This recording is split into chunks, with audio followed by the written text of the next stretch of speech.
Okay, hello everyone. So today I want to continue my sequence of videos around the connection of the thigh bone into the sits bone with a final video. This is something that you can play with. It's not specifically a Pilates exercise, it's more of a kind of movement experimentation. I do use this sometimes in my classes, but I don't have enough time.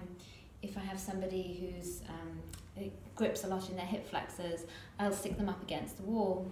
But I don't often have the time to kind of cue them through all of that material. So I thought just to finish up this sequence on connecting into that lower glute sits bone area, I will talk you through this sequence that allows us to connect into the sits bones with our legs up onto a wall. So I did this a long time ago with a dance artist called Jeremy Nelson, and we did this exploration on the wall for a good 10 minutes.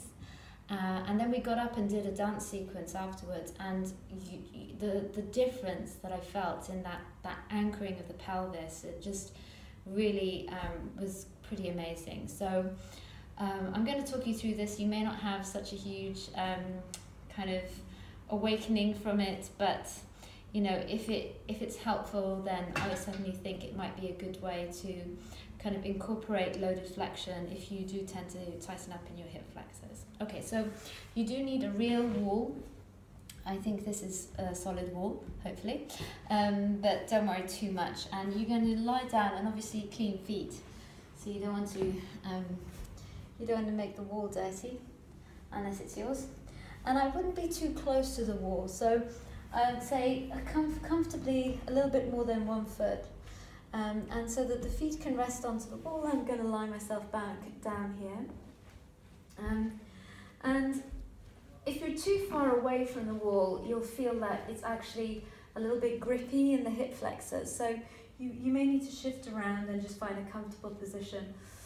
And so with the feet in parallel and roughly a right angle at the hips and knees. I'm sorry you can't see me from there. And we're just going to start by allowing the thighs to really drop into the pelvis. So I'm allowing the tailbone to be very heavy on the floor. And then I'm just going to start off by sliding one leg up along the wall. I'm going to flex the foot, bend the knee, engage into the sits bone on that side, and as I drag the leg back down, it's as though I'm drawing a line on the wall with my heel bone. So I'm just lightly digging the heel into the wall, and then I just relax the foot and just relax in the hip. And then I go to the other side. So you're just sliding the leg up the wall. I'm going to flex the foot, bend the knee, engage around the sits bone on that side, and I'm going to drag the heel on the wall. So it's about getting that connection into that lower glute area, and then I'm going to relax the toes and standing the leg up the wall, flex, bend, connecting into the sits bone, and I just draw a line on the wall with my heel bone. So I can really feel that area at the top of the hamstrings engaging, releasing in the hip flexor, slide the leg, flex, bend the knee, connect into the sits bone, dragging the leg in. And now I'm just going to keep that sits bone connection on that side, and I'm just going to drag that leg up and then back in again. And you don't go to a full extension with the knee on these, because when you go into full extension, that tends to fire up in the hip flexor. So I just keep a little bit of space. Of course, if you're able to extend completely without going into the hip flexor, that is the aim ultimately. So you can go there eventually. But try and keep the emphasis on that heel, sits bone area. And then I'm going to drop that down. I'm going to go to the other side, so I flex the foot, connect into the heel. It's much easier for me on this side. I can really feel a much more deliberate connection and pressing away. And it really is as though you're trying to dig a line into the wall a little bit with the heel. So you need to feel comfortable to do that on the wall that you're working with. And then releasing. And then I think it's quite useful to add on some abdominals to have a sense of how that would feel if you're doing a loaded flexion exercise in a mat work class.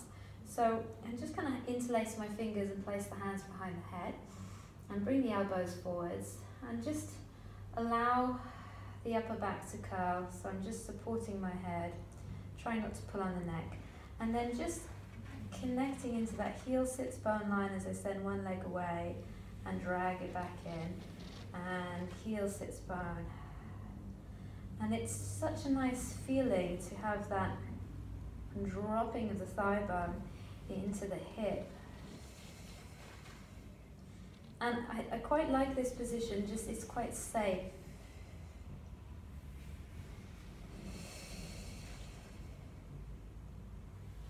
And then you can try taking both legs.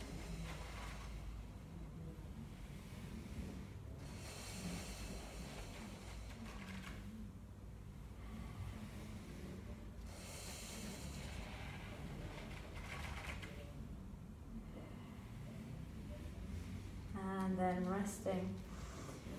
And that's just quite a nice little sequence that if you have got somebody, or if you are the sort of person who grips a lot in your hip flexors, rather than doing all the 100 and single leg stretch in the middle of the room in a mat class, that's quite a nice safe sequence to do so that you can really get the benefit out of it, working into the abdominals without firing up too much in the hip flexors.